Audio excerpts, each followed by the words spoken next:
Thank you very much both for the invitation and apologies for two things beforehand. One, I may be a nuisance in coughing in between. The good news is I'm completely uncontagious. It's nothing dangerous. The bad thing is it may just interrupt everyone's thinking, including my own. The second apology is really about not being able to be here. I don't think it has ever happened to me that 3 events are happening on the same day, which are so exciting and important. I spent the first part of this week at the meeting of the Society for Economic Botany in Bragança in Portugal, where where I ran a symposium trying to set standards for best practice in ethnopharmacological fieldwork. This morning I was at a symposium organized by the College of Medicine where Prince Charles attended with a discussion about quality and efficacy of herbal medicines, and now I'm here. So I was joking this morning, I need to make sure that I don't give the Taringham talk in the morning and the College of Medicine talk in the afternoon, and we've made sure that this is the case, so I'll get started with the serious business. I'm a little bit an outsider, as you pointed out, in the sense that I've done a lot of field work. When I did my PhD, I actually did it in lowland Mexico with the lowland Miche. Now, everyone told me when I went there that, Miche, they use hallucinogenic plants. And obviously, Dick Schultes was one of the first ones to study the highland Miche. So I got there and explored things. The idea was to get a very broad coverage of the medicinal flora, including hallucinogens. And then I got this rather interesting answer, oh no, we are not doing it. But the Zapotecs across the mountains, yes, they use hallucinogens. So I never really found any evidence for any important usage there, but we did document and then study a large number of medicinal plants. The funny part of this story is a few years later, my very first PhD students actually studied the Zapotecs across the mountain range, and she asked them, do you use hallucinogenic plants? Guess what the answer was? We don't, but these Miche across the mountains, yes, they do. Now, I actually do believe that in this specific situation, it didn't play a role in any major way, even though I'm also convinced that in many ways, symbolic forms of healing, including the use of aromatic substances, prayer, etc., were extremely important. But specifically, hallucinogenic plants and fungi did not play any major role. So this is a little bit of an introduction. And where I'm coming from here, and I hope you can see the slides okay, is also looking a little bit at past and present of ethnopharmacology. And the wider picture is, 50 years ago, at the end of January, there was a symposium. I don't even know how many people attended.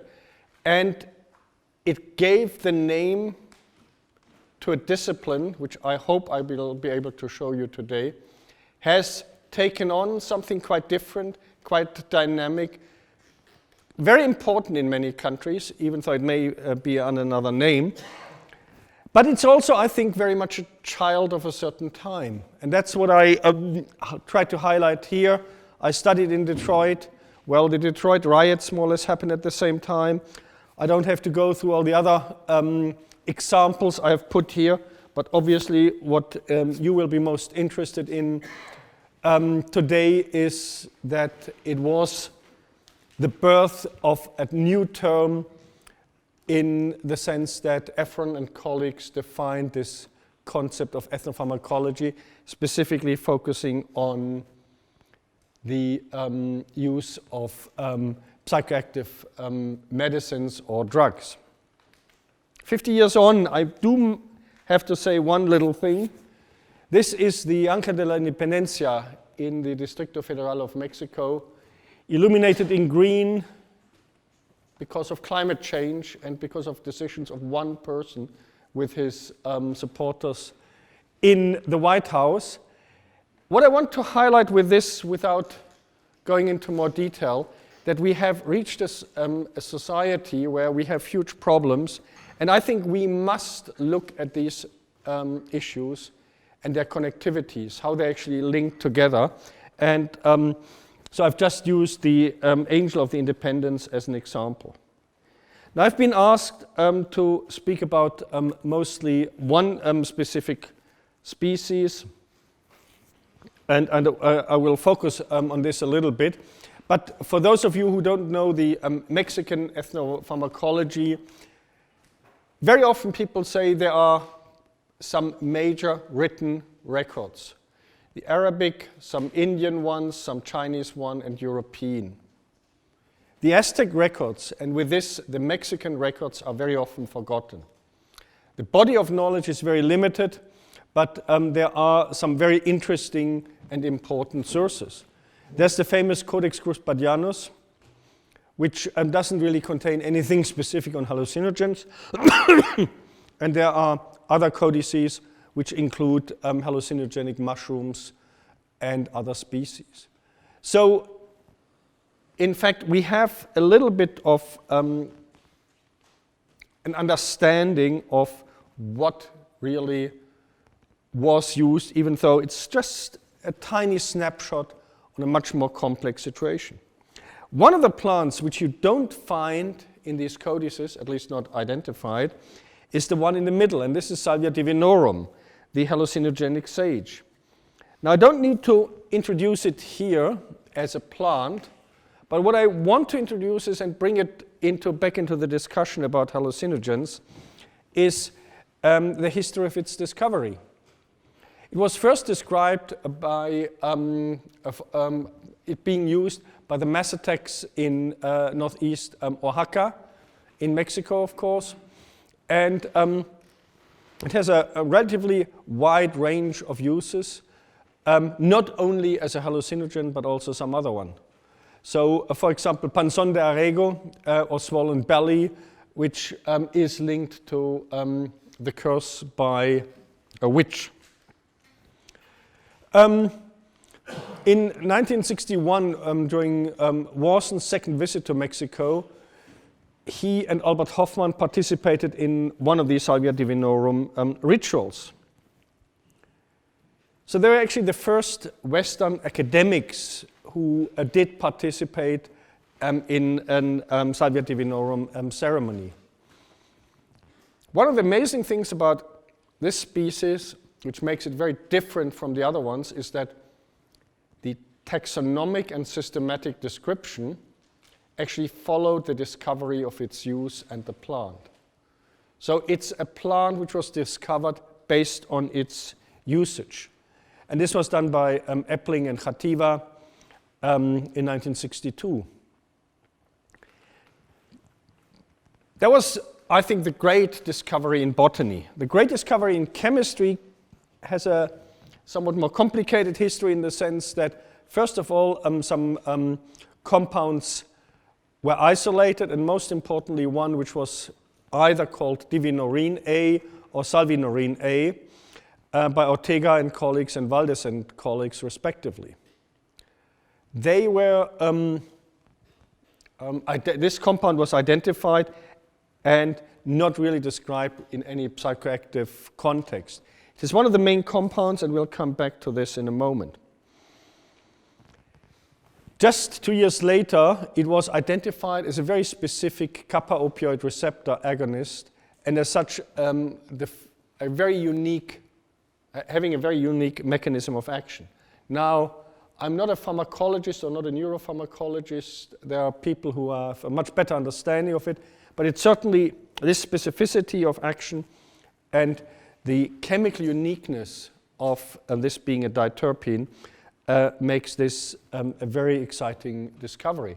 So one plant has really, in scientific terms, yielded quite a few exciting data. Here are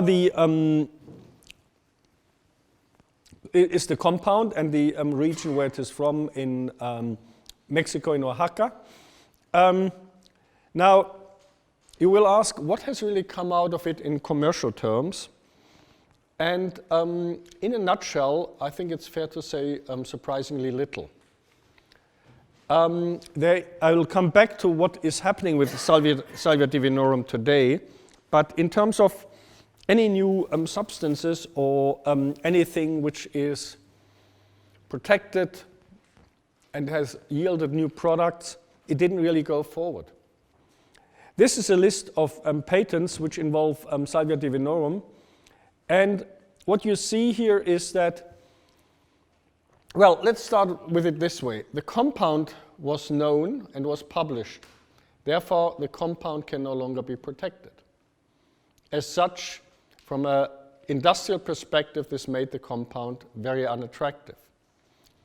Chemists then went on and did all sorts of chemistry, a left and right molecule, and changed it, but there's very little which actually was possible in terms of intellectual copyright protection from an industrial perspective. Here's one which I've highlighted by Jose Eduardo Gonzalez in the US patent. I have no idea whether that ever made it to the market. I seriously doubt it. But the claim is in essence that it's a chewing gum with some rather unique characteristics and uses. So that's the commercial side. If you look at the data, we did a review, when was it published? About 2 years ago on Salvia divinorum, and I'm not giving you all the data, but again you see that there is actually a large body of data, studies of different qualities, some of them very detailed, well described with good controls, others more problematic. Very often there are huge gaps in the data, and I do want to highlight this, that from a scientific perspective, very often with these gaps it makes it very problematic to actually assess it. For example, this one here doesn't report the duration of the application, which makes it very problematic to see what actually the beneficial effects are. We could continue. I don't really want to go into too much detail here, but you see something else here, which is quite common, extremely high doses, which again, you have to ask yourself, is this an appropriate way forward? Can this be done? So if you come, like me, from a more pharmaceutical background, these are the typical questions you're asking.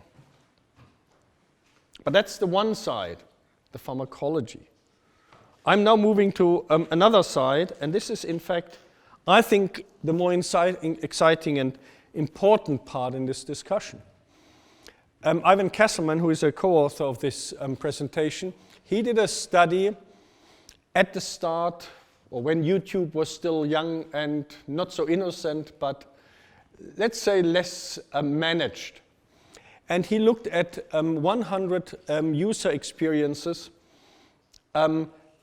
using Salvia divinorum. So what he did is he observed YouTube, if you want, as an ethnographic treasure trove, trying to understand what are people doing. I think methodologically this is very interesting because at that time it certainly was a novel idea to do, and gathering ethnographic data via YouTube is extremely exciting and interesting, but also has all sorts of important ethical problems which we need to think about.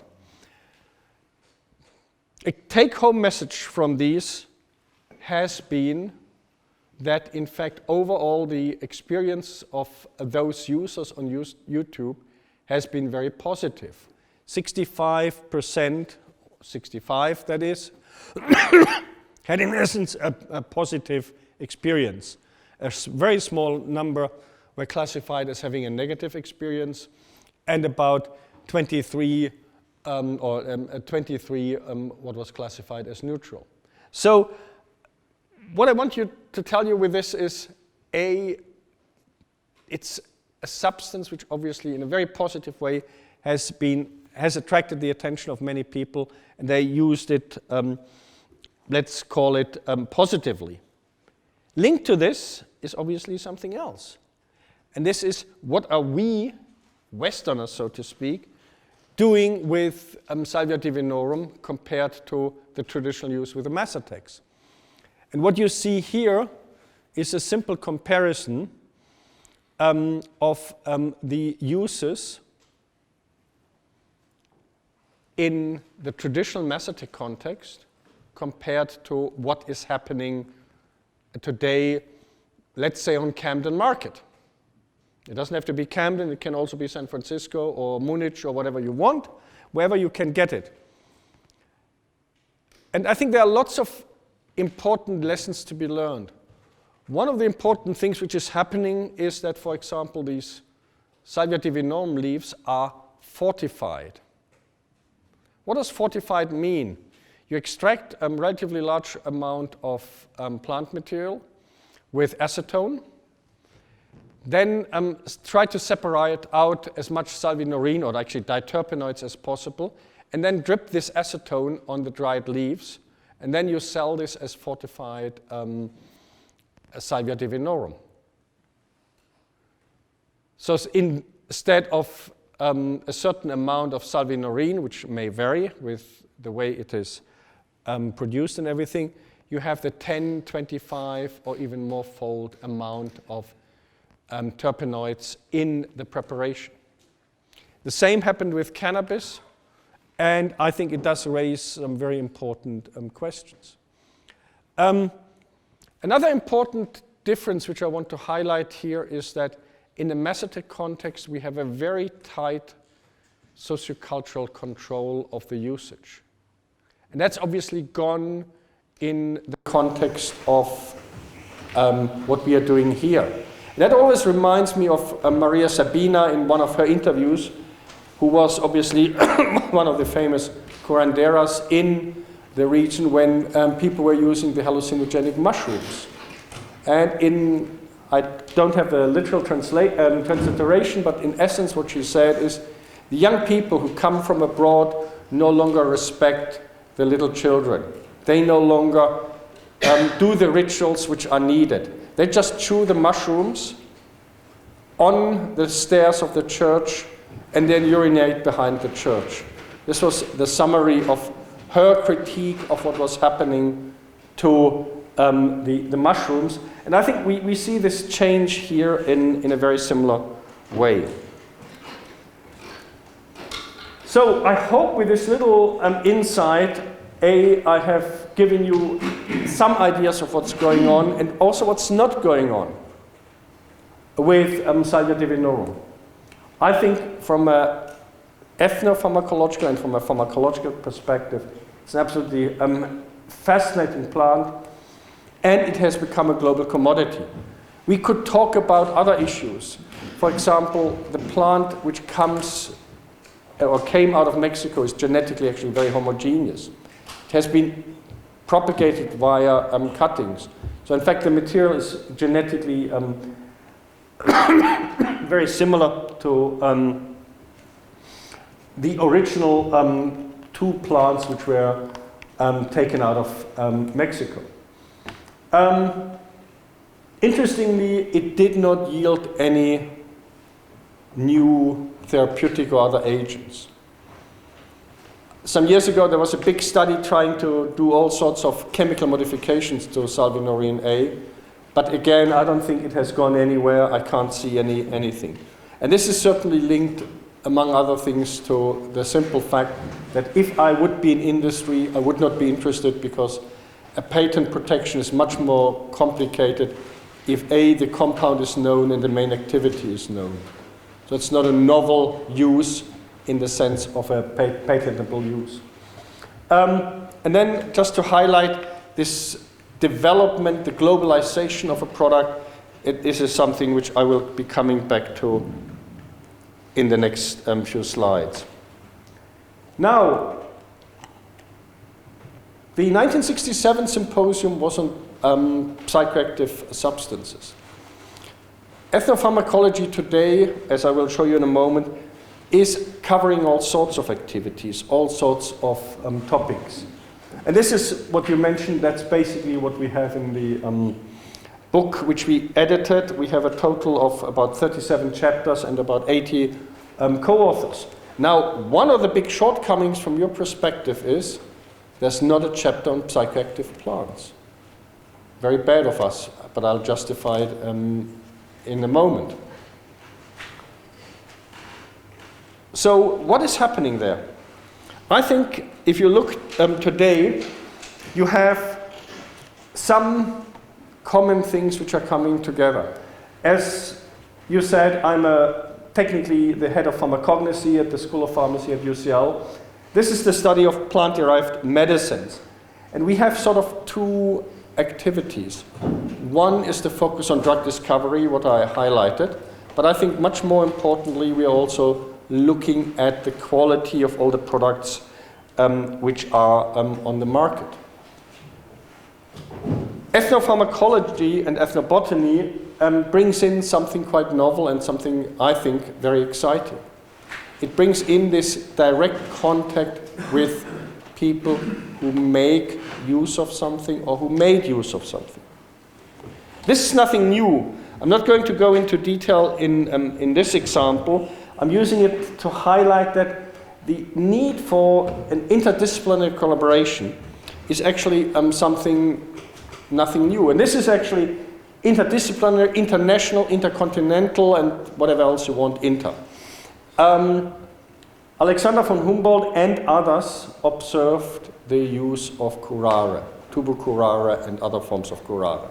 There's a wonderful quote in there where he describes that the healer is the chemist of the village and how it is done. There's a wonderful quote in there where he was struggling with something we find very often in the field today. Bloody hell, I only get a sterile specimen, I can't make the identification. Nothing has changed in this regard. But then with some identification, etc., Claude Bernard, the founder of pharmacology in many ways, he was able to document some very specific effects, and it made a great contribution to the development of pharmacology. So this is just one example of how these developments actually were informed and oriented by traditional knowledge.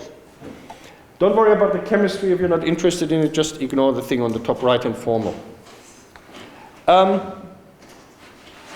Another example which I just want to bring is Sir Hans Sloane, again because it all predates the invention of the context of ethnopharmacology.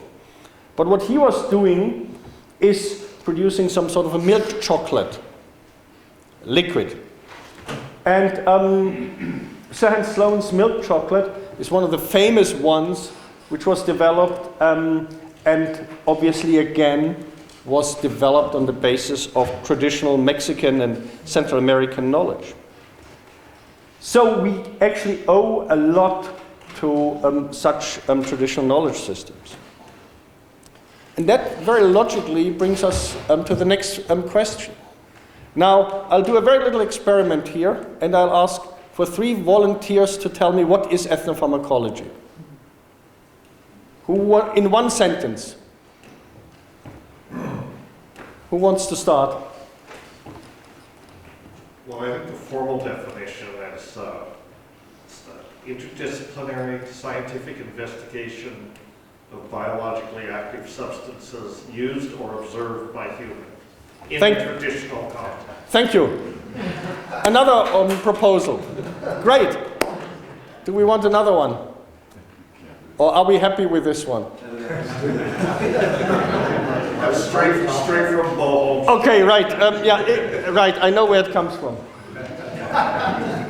Now, when we did our little book, Ethnopharmacology, or not so little, but still, I did exactly this. I annoyed all authors, asking them to send me 1 or 2 sentences maximum of a definition.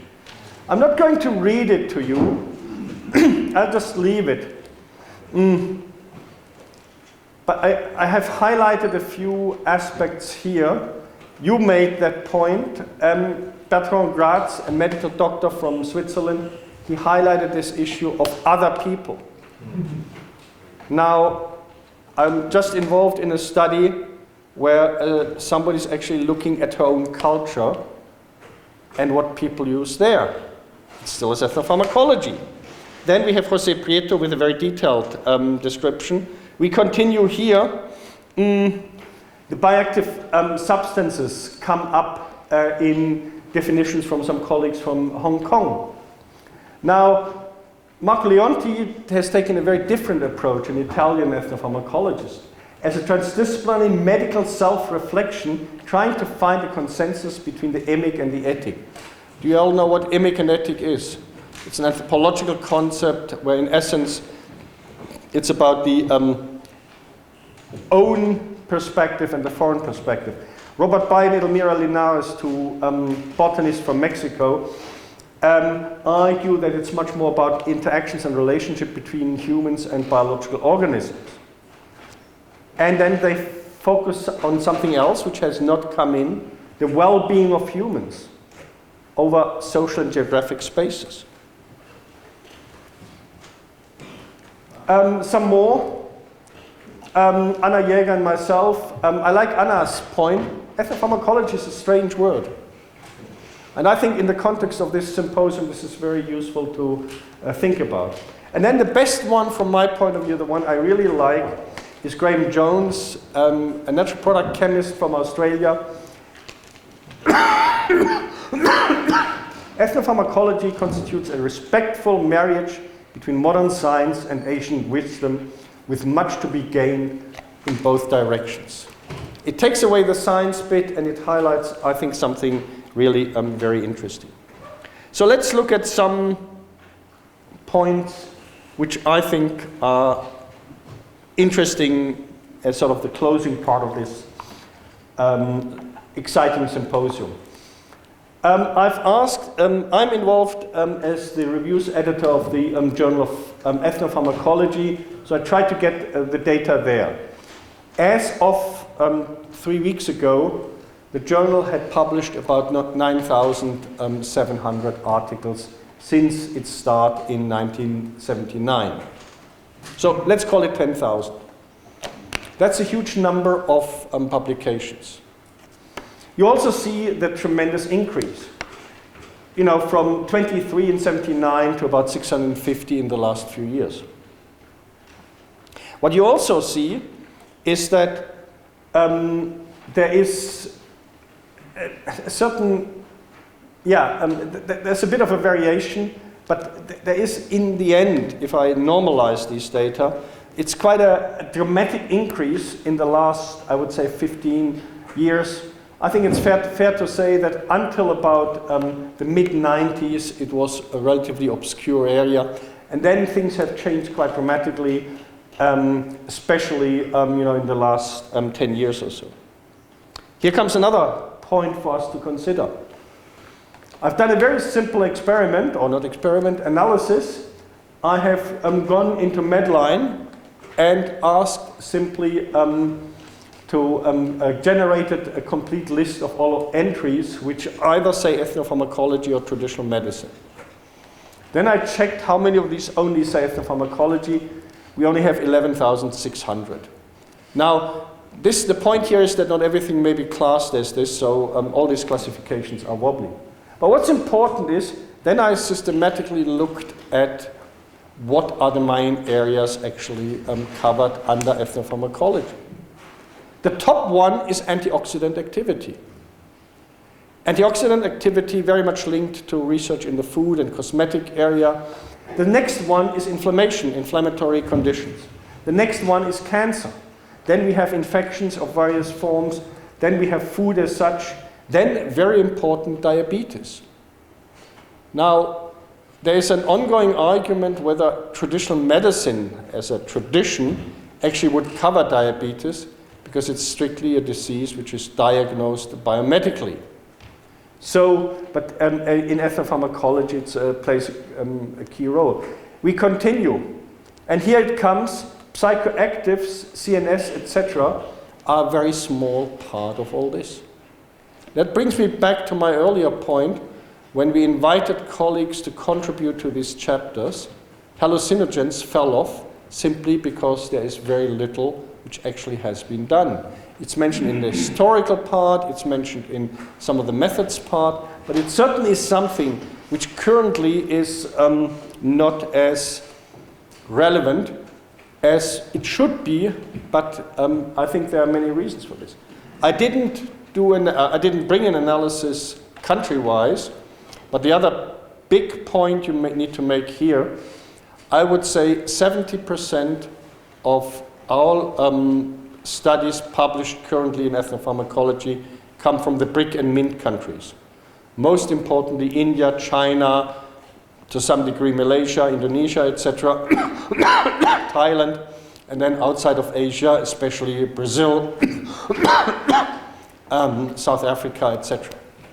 Europe, North America are sort of minor contributors to this.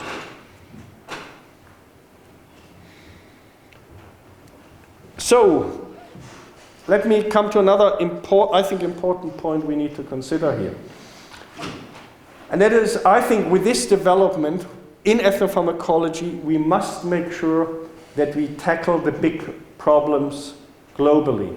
This is a map taken from the recent life expectancy study published in The Lancet. And you see the life expectancy at birth, which ranges from well over 80 years in some selected countries, Canada, Western Europe, Australia, to below 40 years in several parts of Africa. So these, I think, are specific responsibility in modern ethnopharmacology. This is one of the game changers that we cannot do this research without considering what are potential benefits in this context.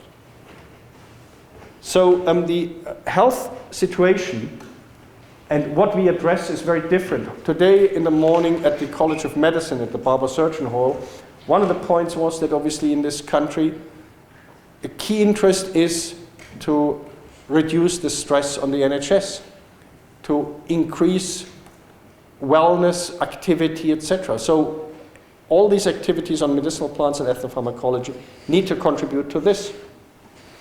And if you were to do this, let's say in Africa, the focus is much more on infectious diseases and the like, and also on all the new diseases, because the greatest diabetes burden today is in countries like Nigeria, South Africa, the South American continent, the Polynesian islands, etc.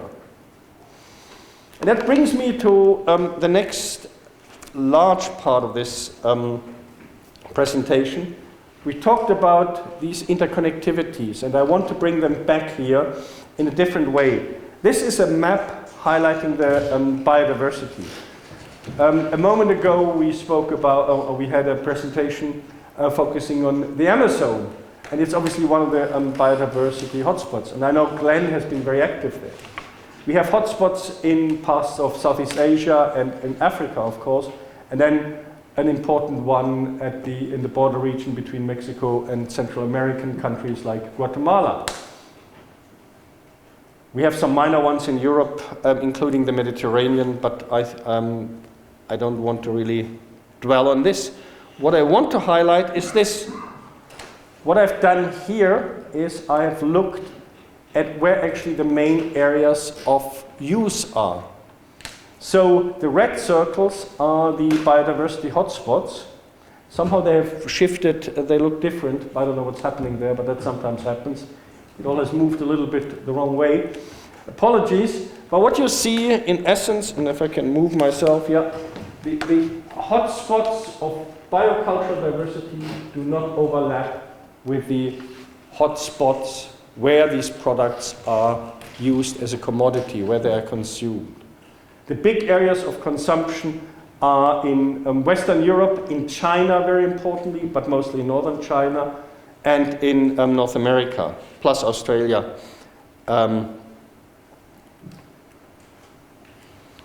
So what does this imply in the context of our discussion here? What are the implications for this? If we have these global commodities it's obviously very much about trade and making sure that these products benefit the producers, because these are now huge markets, but that they also are of benefit and of therapeutic or preventive value to those who are going to use it. So, herbal medicines. This is a picture I took last year in China, which I like a lot because it sort of highlights what sort of a thing we have to move, and that it may be bigger than life size. But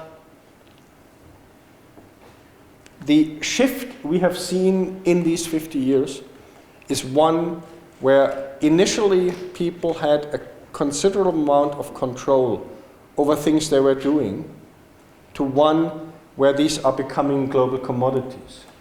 So local and traditional uses have become global commodities. That brings me back to Salvia divinorum. In the area of psychoactive substances, this is a good example. Now it's a minor one in the, compared to the examples I will show you later, but it is a typical example of what is happening. The traditional forms of life are no longer relevant or as relevant as they would have been 20, 30, 40, 50 years ago. And one of the things I'm particularly interested as a pharmaceutical scientist are issues associated with quality. Now this is a slide which I call my A to Z of problems. And aside from the Z, where I have to apologize for misspelling stability, I think it was quite easy to find problems in related to the supply of botanical products. This ranges from toxic substances like aristolochic acid derivatives to weak governance, where products are on the market which are of dubious or unexisting quality, but it also is linked to very often purposeful adulteration, Chinese medicine which contain Viagra and its derivatives, and so-called Ayurvedic cream which contains glucocorticoids. So you have many of these examples. Most recently the headlines in the UK have been on purcellidine alkaloids in some herbal teas, again with one exception, in products which were not in any way under quality control. So let me look at one example, and I think it's a good example to learn from those where problems can actually be identified. This is a paper I wrote many years ago, 6 years ago now, on acai, which is again a South American palm tree. To the best of my knowledge, it has nothing to do with hallucinogens. But the point I want to make here is what are the challenges in this globalization and commodification. What you see here at the bottom part is an updated version of the diagram showing the number of hits or the number of searches using Google. So what you see here is that the number of relative number of searches for ginseng has over that period been relatively stable. What you see here, this little mountain or this big mountain, is acai. What you see in red is goji, which came a bit later. And what's in gray is chia, which is another of these trendy plants, in this case from Mexico. It's actually a Salvia hispanica, but there the seeds are used. So what we have here is a case where these global streams of commodities create demand, which then collapses. Now, I don't know what the production system is for, in this case, acai, but we have enough examples now where farmers and harvesters invest in these products. It becomes a boom product, or they invest because it's a boom product, and within a very short period of time, these products then collapse. And this is certainly a very, very serious problem. And that's why I have called these, as I said, the boom and bust products. And the big question for us and for the, I think for those who are trying to push for best practice is really who benefits. Certainly the local producers don't. And then there's the other question, which I will keep very short. I've been quite heavily criticized by some industry people for that paper. And the nicest, or not the nicest, the most interesting statement was that this paper, which was published in 2011, we should have waited 2 years because the evidence was going to be published in the next 2 years. I still haven't seen it. What I want to say with this is we have an issue here that products are suddenly created, which then in many ways collapse. And it's a really serious issue for consumers, but also for the producers. And my other example is sadly also a problematic one. And I'll keep this reasonably short, but again, I think it highlights where the problems lie. Ben-Erik van Wyk and Michael Wink have been credited for this picture. And it's a South African plant, Hoodia species, wrongly called an African cactus. It's not a cactus, but let's ignore this part. What is important is the development. And again here, a very short overview. In 1989, the two compounds were identified. They're on the right-hand side. In essence, they are pregnant derivatives, whatever that means.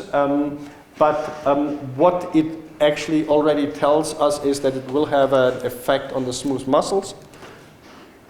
And then this was done in South Africa. And then a small British company called Phytopharm announced that a naturally occurring, sorry, I forgot to mention the plant is traditionally used as an appetite and thirst suppressant in South Africa and adjacent regions. The use is very much linked to specific cultures, but quite a large number of cultures. And Van Helden and colleagues there were the ones who identified these active substances in this Hoodia species. So here comes a small SME called Phytopharm. They announced that a naturally occurring appetite suppressant is to be developed into a prescription medicine by Phytopharm. They got the license from CSIR. So from 1998 to 2003, Phytopharm linked up with Pfizer and developed this into a medicine. 1988, sublicensing, 1998, entering clinical trials phase 1. 2003, without any background information, Pfizer returned the rights to Phytopharm.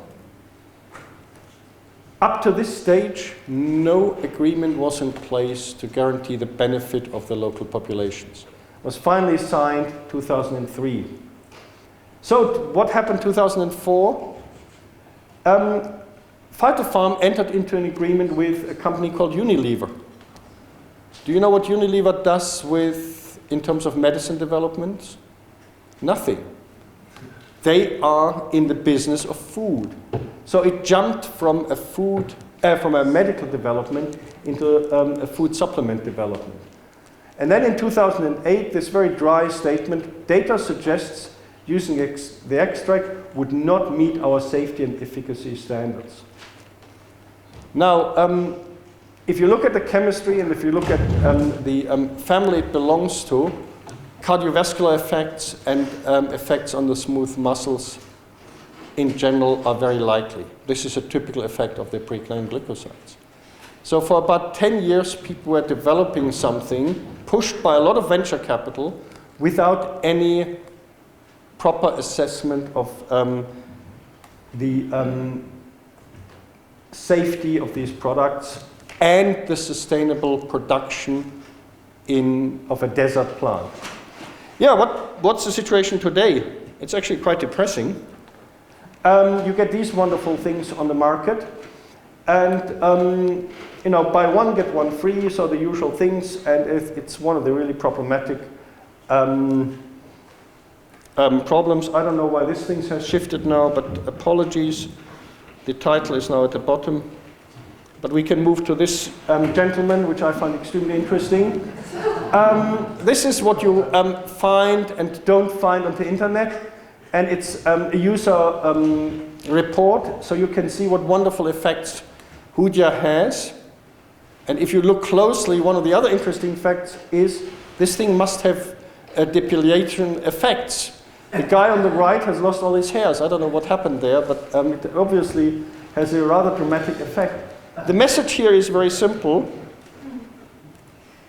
It's not of any acceptable standard. It's what I call quit. So, let's move to some of the issues where I want to highlight where ethnopharmacology is going today and what we need to do. And I'll, with this, more or less then come to a close. What has gone through this talk so far is this development of global markets, very different markets. And in recent years, we have looked at various products from the perspective of what is actually on the market and how can this be linked to the producers. Using a concept which is very widely used in the food industry and in other industries, but which had not, until we started, really reached the herbal medicine sector, and even less so, areas like the commercialization of psychoactive substances. And these are value chains. What you see here is rhodiola, which actually is a so-called adaptogen. So it has an effect on the brain, classified as a mild effect.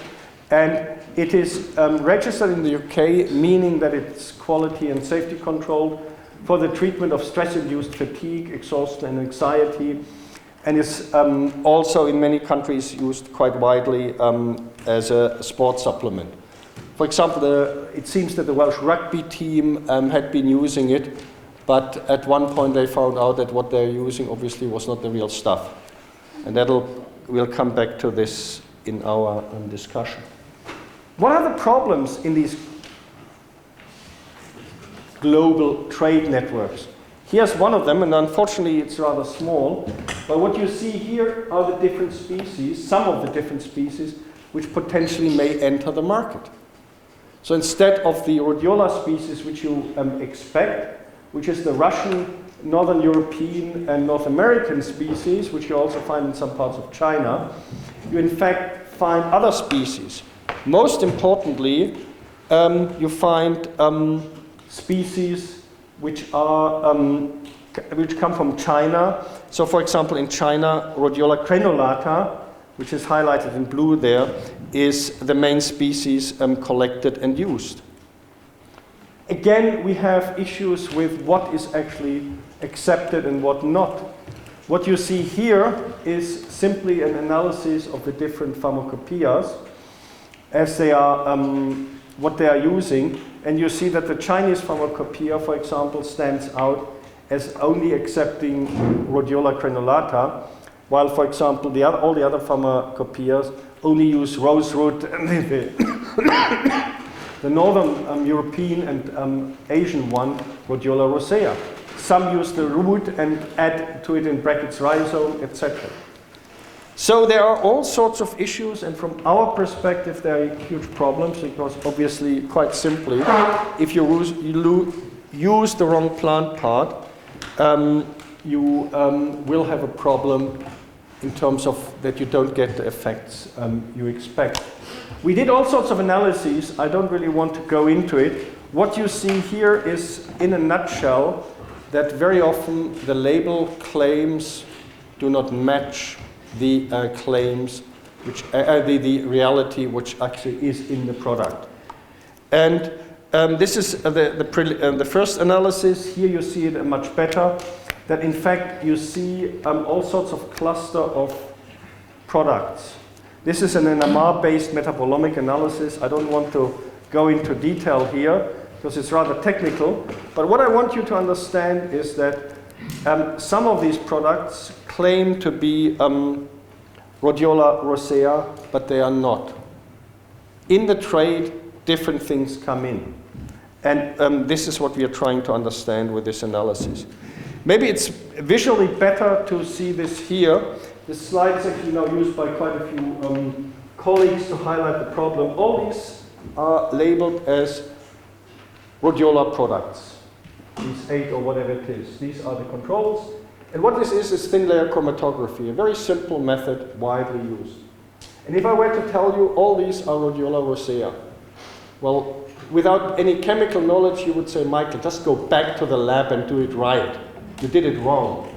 I can see that these are not the same. But that's what the claim is, and that's what the issue here is.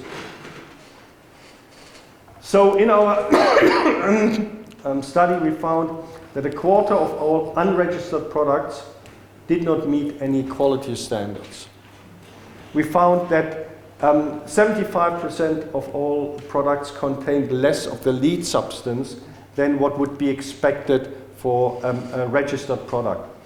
We found some cases where very specifically complete adulterations were shown. And I want to just highlight this as one example. Sample number 8 and another one was actually sold as rhodiola rosea extract, 2,000 milligram, a very high dose, wild sourced from Siberia. Well, there was no rhodiola rosea in there.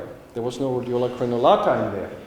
There was no rhodiola species in there, but 5-hydroxytryptophan.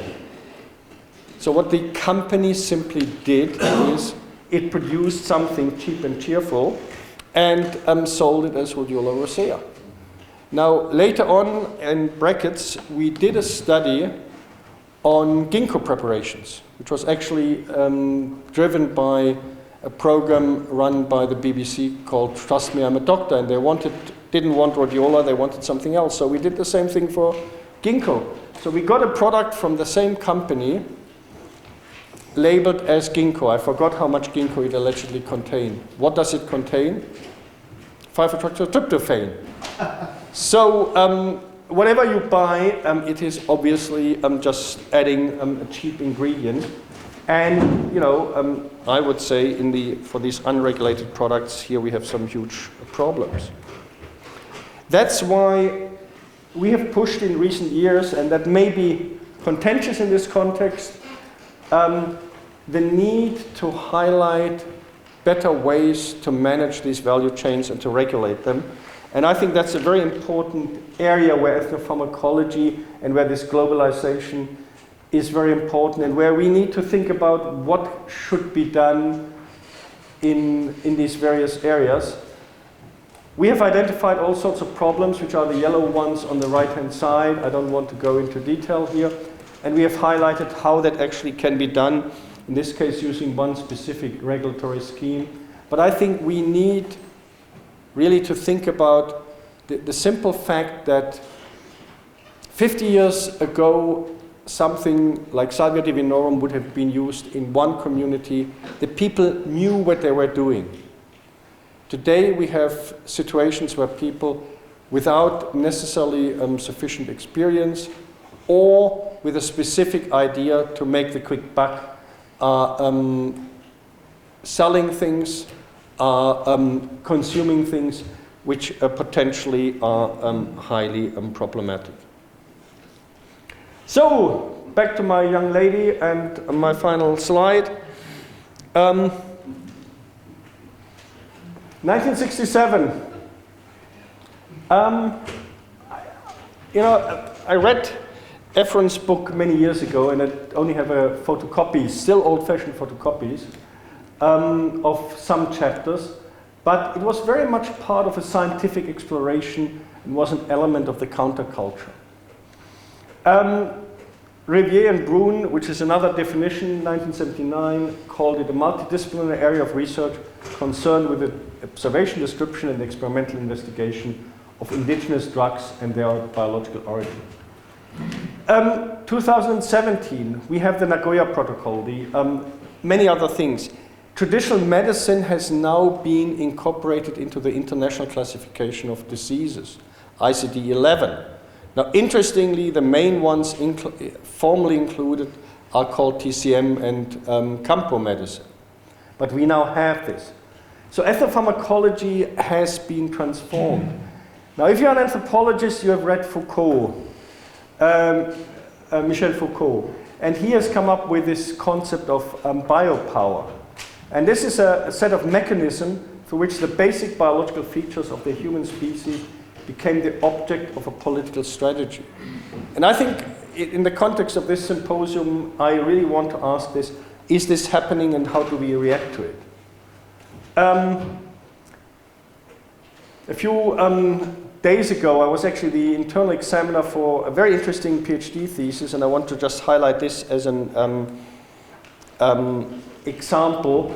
He looked at the way Chinese medicine was developed and accepted into American medicine. And the really interesting thing is this, again, transformation. American Chinese medicine has very little to do with Chinese medicine. The mechanisms of control are very different from Chinese medicine. So I think these are very important questions where we are coming into aspects of social construction and construction and power. But then the specific points, I mentioned that. I think there is a lot still which we need to understand about chemistry and pharmacology. We need to be more conscious about and more active in the context of sustainability and equitable benefit sharing. I think ethnopharmacology now needs to embrace the need for those who need it most. And as I said, there's a boost of research. And I think many of these projects are in fact in need of better design, more stringent scientific rigor. And again, this is a very important one. 50 years ago, the focus started very much with what I called in the previous slide an element of the counterculture. Today, the big interest in ethnopharmacology is in food supplements, botanicals. Fast to produce, fast to bring to the market, and fast gone. I'm not endorsing it, I'm just stating what is happening. And I do think that this dimensional and multidisciplinary field really has evolved in an amazing way, and I hope I've shown you some examples, not only going towards drug discovery, where also a lot is happening, which I could not cover, but also in quite different areas.